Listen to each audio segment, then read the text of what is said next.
ಎಲ್ರಿಗೂ ನಮಸ್ಕಾರ. ಇವತ್ತಿನ ಟಾಪಿಕ್ ಪ್ಲೆಸೆಂಟಲ್ ಗ್ರೇಡಿಂಗ್.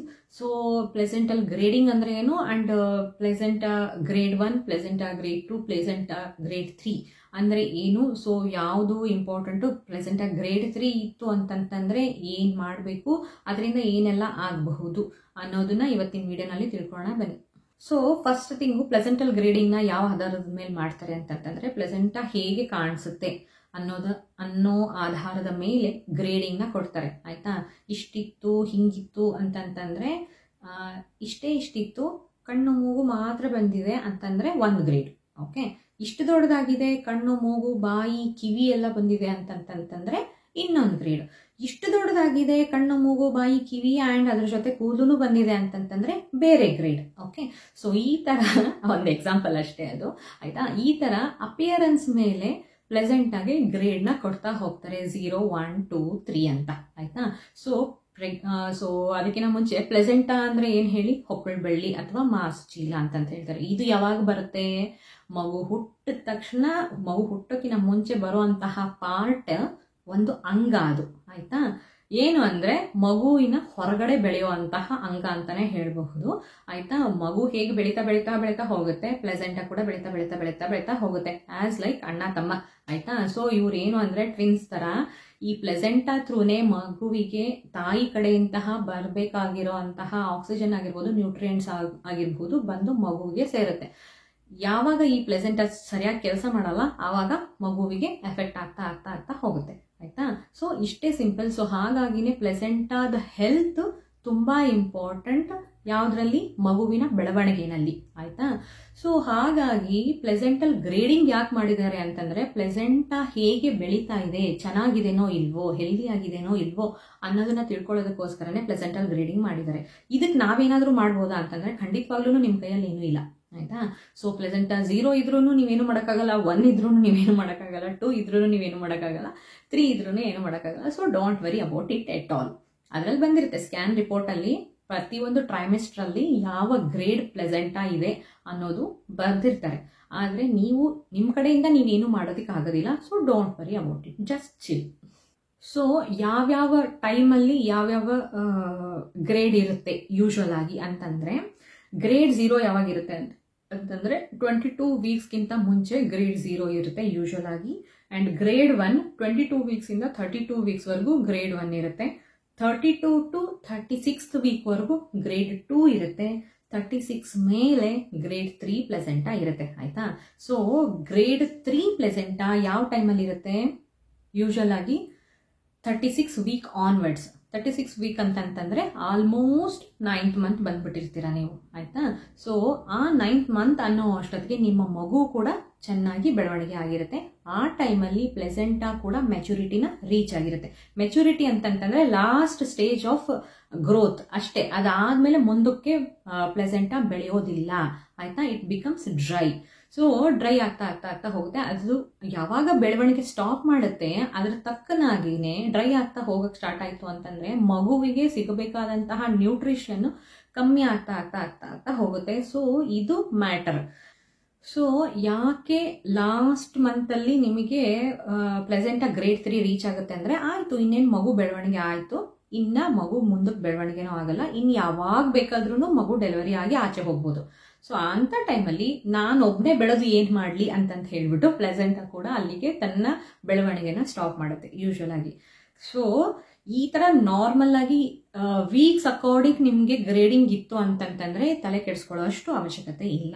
ಆದ್ರೆ ಯಾವಾಗ 36 ವೀಕ್ಗಿಂತ ಮುಂಚೆನೆ ಅಂದ್ರೆ 36th ವೀಕ್ಗಿಂತ ಮುಂಚೆನೆ ನಿಮ್ಮ ಪ್ಲೆಸೆಂಟ ಏನಾದ್ರೂ ಗ್ರೇಡ್ 3 ಮೆಚುರೇಷನ್ ರೀಚ್ ಆಗ್ಬಿಡ್ತು ಅಂತಂತಂದ್ರೆ ಅದಾದ್ಮೇಲೆ ಅದು ಬೆಳೆಯೋದಿಲ್ಲ ಅಂತ ಹೇಳಿದ್ನಲ್ವಾ. ಸೊ ಯಾವಾಗ ಗ್ರೋತ್ ಸ್ಟಾಪ್ ಆಗ್ಬಿಡುತ್ತೆ, ಅದು ಡ್ರೈ ಆಗಕ್ಕೆ ಸ್ಟಾರ್ಟ್ ಆಯ್ತು ಅಂತಂತಂದ್ರೆ ಮಗುವಿನ ಬೆಳವಣಿಗೆ ಕಮ್ಮಿ ಆಗ್ತಾ ಆಗ್ತಾ ಆಗ್ತಾ ಹೋಗುತ್ತೆ.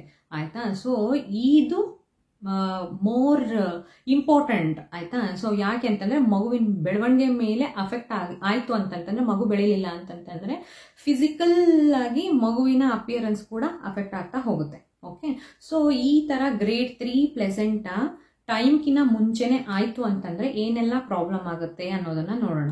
So grade 3 placenta before 36th week ಇತ್ತು ಅಂತಂತಂದರೆ ಆವಾಗ placental insufficiency or placental dysfunction ಆಗುವಂಥ ಚಾನ್ಸಸ್ ಇರುತ್ತೆ. ಸೊ ಅದರ ಅರ್ಥ ಪ್ಲೆಸೆಂಟಾ ಕೆಲಸ ಮಾಡಲ್ಲ ಅಂತ.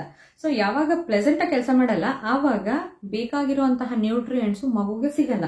ಆವಾಗ ಏನಾಗುತ್ತೆ, ಮಗುವಿನ ಬೆಳವಣಿಗೆ ಕುಂಠಿತ ಆಗುತ್ತೆ. ಆವಾಗ ಮಗುವಿನ ಬೆಳವಣಿಗೆ ಕುಂಠಿತ ಆಗುತ್ತೆ, ಲೋ ಬರ್ತ್ ವೇಟ್ ಆಯ್ತಾ. ಮಗು ಹುಟ್ಟಿದ ಮೇಲೆ ತುಂಬಾ ಸಣ್ಣ ಮಗು ಇದೆ, 2.5 kg ಇದೆ, 2 kg ಇದೆ ಅನ್ನೋ ಥರದ್ದು ಇರುತ್ತೆ ಆಯ್ತಾ. ಅಷ್ಟು ಬೇಬಿ ವೇಟ್ ಕಮ್ಮಿ ಆಗುತ್ತೆ. ಇದು ಒಂದು ಪ್ರಾಬ್ಲಮ್. ಬಿಟ್ರೆ ಮಗುವಿಗೆ ತಾಯಿಗೆ ಇಬ್ರಿಗೂ ಕಾಂಪ್ಲಿಕೇಶನ್ಸ್ ಆಗಬಹುದು. ಮೆಟರ್ನಲ್ ವೇಟ್ ಗೇನ್ ಅಂತಂದ್ರೆ ತಾಯಿ ಚೆನ್ನಾಗಿ ಊಟ ಮಾಡ್ತಾ ಇರ್ತಾರೆ, ಮಗುವಿಗೇನು ಹೋಗ್ತಾ ಇರೋದಿಲ್ಲ, ತಾಯಿಗೆ ಅದೆಲ್ಲ ಅಬ್ಸಾರ್ಬ್ ಆಗ್ತಾ ಇರುತ್ತೆ. ಸೊ ಹಾಗಾಗಿ ತಾಯಿ ವೇಟ್ ಜಾಸ್ತಿ ಆಗ್ತಾ ಇರುತ್ತೆ, ಮಗುವಿನ ವೇಟು ಜಾಸ್ತಿ ಆಗ್ತಾ ಇರಲ್ಲ, ಕಮ್ಮಿ ಇರುತ್ತೆ ಆಯ್ತಾ. ಸೊ ಇದು ಇನ್ನೊಂದು ಪ್ರಾಬ್ಲಮ್. ಪ್ಲೆಸೆಂಟಾ ಬೇಗನೆ ಮೆಚುರೇಷನ್ ಆಯಿತು ಅಂತಂದ್ರೆ ಪ್ರೀಟರ್ಮ್ ಡೆಲಿವರಿ ಕೂಡ ಆಗಬಹುದು, ಅಥವಾ ಸ್ಟಿಲ್ ಬರ್ತ್ ಕೂಡ ಆಗಬಹುದು, ಅಥವಾ ಬೇಬಿ ಲಾಸ್ ಕೂಡ ಆಗಬಹುದು. ಅಂಡ್ ಸಿ ಸೆಕ್ಷನ್, ಪ್ಲೆಸೆಂಟಾ ಯಾವಾಗ ಕೆಲಸ ಮಾಡೋದು ನಿಲ್ಲಿಸುತ್ತೆ ಆವಾಗ ಇಮಿಡಿಯೇಟ್ ಆಗಿ ಎಮರ್ಜೆನ್ಸಿ ಸಿ ಸೆಕ್ಷನ್ ಕೂಡ ಮಾಡಬೇಕಾಗಬಹುದು. ಗ್ರೋತ್ ಡೆಫಿಸಿಟ್ ಅಂದ್ರೆ ಮಗುವಿನ ಬೆಳವಣಿಗೆ ಕುಂಠಿತ ಆಗಬಹುದು. And slower growth and development, ಮಗುವಿನ ಬೆಳವಣಿಗೆ ಸ್ಲೋನೂ ಆಗುತ್ತೆ, ಕಮ್ಮಿನೂ ಇರುತ್ತೆ ಆಯ್ತಾ. ಸೊ ಇದಿಷ್ಟು ಪ್ರಾಬ್ಲಮ್ ಆಗಬಹುದು ಮಗುಗೆ. ಕೆಲವೊಂದಿಷ್ಟು ಸಿಚುವೇಶನ್ ನಲ್ಲಿ ಪ್ಲೆಸೆಂಟಲ್ ಅಬ್ರಪ್ಷನ್ ಕೂಡ ಆಗಬಹುದು. ಅಂದ್ರೆ ಮೆಚುರೇಷನ್ ರೀಚ್ ಆಗ್ಬಿಟ್ಟಿರುತ್ತಲ್ಲ, ಪ್ಲೆಸೆಂಟಾ ಎಂಡೋಮೆಟ್ರಿಯಮ್ ಇಂದ ಕಿತ್ಕೊಂಡು ಆಚೆ ಬಂದ್ಬಿಡುತ್ತೆ. ಅಂದ್ರೆ ಗರ್ಭಾಶಯದ ಒಳಗಡೆ ಏನು ಅಂಟ್ಕೊಂಡಿರುತ್ತಲ್ಲ, ನನ್ನ ಮೆಚುರೇಷನ್ ಆಗೋಗಿದೆ, ನನ್ನ ಕೆಲಸ ಮುಗ್ದೋಯ್ತು ಅಂತ ಅದೇ ಡಿಟ್ಯಾಚ್ ಆಗಿ ಆಚೆ ಬರೋದು, ಅದನ್ನ ಪ್ಲೆಸೆಂಟಲ್ ಅಬ್ರಪ್ಷನ್ ಅಂತ ಕರೀತಾರೆ. ಸೊ ಇದು ಕೂಡ ಆಗಬಹುದು. ಇದೆಲ್ಲ ಪಾಸಿಬಿಲಿಟೀಸ್ ಅಷ್ಟೇ, ಆದ್ರೆ ಎಲ್ಲಾರ್ದು ಇದೇ ತರ ಆಗುತ್ತೆ ಅನ್ನೋದಿಲ್ಲ. ನನ್ನ ಫ್ರೆಂಡ್ ಇದ್ದಾರೆ ಒಬ್ರು, ಸೊ ಅವರಿಗೆ 2 ಮಕ್ಕಳು, 2 ಮಕ್ಕಳ ಟೈಮಲ್ಲೂ ಅವರಿಗೆ ಗ್ರೇಡ್ 3 ತುಂಬಾ ಮುಂಚೆನೆ ಆಗಿತ್ತು. ಆದ್ರೆ 2 ಮಕ್ಕಳನ್ನು ಆರಾಮಾಗಿ ಹೆಲ್ದಿಯಾಗಿ ಚೆನ್ನಾಗೇ ಇದ್ದಾರೆ ಆಯ್ತಾ. ಸೊ ಇದು ಎಲ್ಲಾರ್ಗು ಆಗುತ್ತೆ ಅಂತಲ್ಲ, ಈ ತರ ಆಗುವಂತಹ ಚಾನ್ಸಸ್ ಇರುತ್ತೆ. ಬಟ್ ಡಾಕ್ಟರ್ ನೋಡ್ತಾ ಇರ್ತಾರೆ, ನಿಮ್ಮನ್ನ ಮಾನಿಟರ್ ಮಾಡ್ತಾ ಇರ್ತಾರೆ, ಅಬ್ಸರ್ವ್ ಮಾಡ್ತಾ ಇರ್ತಾರೆ, ಸ್ಕ್ಯಾನಿಂಗ್ಸ್ ಎಲ್ಲ ಇರುತ್ತೆ. ಸೊ ದೇರ್ ಅಂಡ್ ದೆನ್ ಯಾವಾಗ ರಿಕ್ವೈರ್ಮೆಂಟ್ ಇರುತ್ತೆ ಆವಾಗ ಆಕ್ಷನ್ ತಗೊಂತಾರೆ ಆಯ್ತಾ. ಸೊ ತಲೆ ಕೆಡಿಸ್ಕೊಳ್ಳೋಷ್ಟು ಅವಶ್ಯಕತೆ ಇಲ್ಲ. ಸೊ ಹಾಗಾದ್ರೆ ಇದು ಗ್ರೇಡ್ 3 ಪ್ಲೆಸೆಂಟಾ ಆಗೋದಿಕ್ಕೆ ಕಾರಣ ಏನೇನು ಅಂತ ಅನ್ನೋದಾದ್ರೆ, first thing because of smoking ಯಾವ್ದಾದ್ರು ಹ್ಯಾಬಿಟ್ ಇತ್ತು ಅಂತಂದ್ರೆ ಸ್ಮೋಕಿಂಗ್ ಆಗಿರ್ಬೋದು ಪ್ರೆಗ್ನೆನ್ಸಿನಲ್ಲಿ, ಅಥವಾ ಹೈ BP ಆರ್ ಶುಗರ್ ಮುಂಚೆ ಹೈ BP ಆರ್ ಶುಗರ್ ಮುಂಚೆ ಇತ್ತು ಅಂತ ಅಂದ್ರೂ ಆಗಬಹುದು, ಅಥವಾ ಪ್ರೆಗ್ನೆನ್ಸಿನಲ್ಲಿ ಬರುವಂತಹ BP sugar, high BP and sugar ಇಂದನೂ ಕೂಡ ನಿಮಗೆ ಗ್ರೇಡ್ 3 ಮೆಚುರೇಷನ್ 36 ವೀಕ್ಗಿಂತ ಮುಂಚೆನೆ ರೀಚ್ ಆಗಿರ್ಬೋದು. ಅಥವಾ ಪೂರ್ ನ್ಯೂಟ್ರಿಷನ್ ಅಂದ್ರೆ ನ್ಯೂಟ್ರಿಷನ್ ರಿಚ್ ಫುಡ್ನ ನೀವು ತಗೊಳ್ತಾ ಇರೋದ್ರಿಂದ, ಪ್ರೆಗ್ನೆನ್ಸಿನಲ್ಲಿ ತಗೊಳ್ತಾ ಇರೋದ್ರಿಂದನೂ ಆಗಿರಬಹುದು.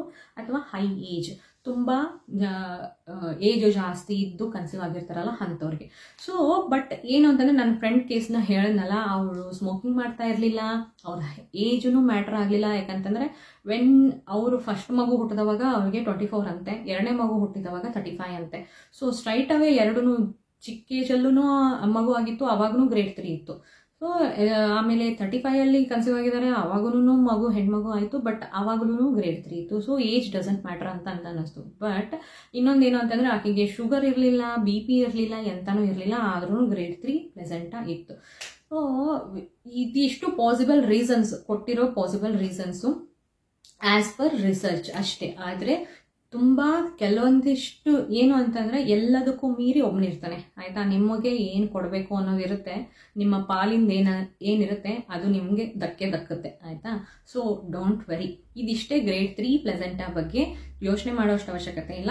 ಡಾಕ್ಟರ್ಸು ನೋಡ್ತಾ ಇರ್ತಾರೆ, ಮಾಡ್ತಾ ಇರ್ತಾರೆ. ಆ್ಯಂಡ್ ನಾನು ಹೇಳಿದ ಎಕ್ಸಾಂಪಲ್ಲೇ ಇದೆ, ಅವರ 2 ಮಕ್ಕಳು ತುಂಬ ಆ್ಯಕ್ಟಿವ್ ಆಗಿ ಹೆಲ್ದಿಯಾಗಿ ಆರಾಮಾಗಿ ಇದ್ದಾರೆ. ಓಕೆ, ಅದು ಒಂದೇ ಎಕ್ಸಾಂಪಲ್. ಗ್ರೇಡ್ 3 ಪ್ಲೆಸೆಂಟಾ ಬಗ್ಗೆ ತಿಳಿಸ್ಕೊಡ್ಬೇಕಿತ್ತು, ಹೀಗೆಲ್ಲ ಆಗಬಹುದು ಅನ್ನೋ ಚಾನ್ಸಸ್ ಇರುತ್ತೆ. ಸೊ ಹಾಗಾಗಿ ಅಷ್ಟೇ ಹೇಳಿರೋದು, ಎಲ್ಲರಿಗೂ ಆಗುತ್ತೆ ಅಂತಲ್ಲ. So don't worry. Okay, and ಇಷ್ಟೇ ಗ್ರೇಡ್ 3 ಪ್ಲೆಸೆಂಟಾ ಬಗ್ಗೆ. ಈ ವಿಡಿಯೋ ನಿಮಗೆ ಇನ್ಫಾರ್ಮೇಟಿವ್ ಅಂತ ಅನ್ನಿಸ್ತು ಅಂತಂತಂದರೆ ಲೈಕ್ ಮಾಡಿ, ಕಮೆಂಟ್ ಮಾಡಿ, ಶೇರ್ ಮಾಡಿ, ಆ್ಯಂಡ್ ನನ್ನ ಚಾನಲ್ನ ಸಬ್ಸ್ಕ್ರೈಬ್ ಮಾಡಿ. ಧನ್ಯವಾದ.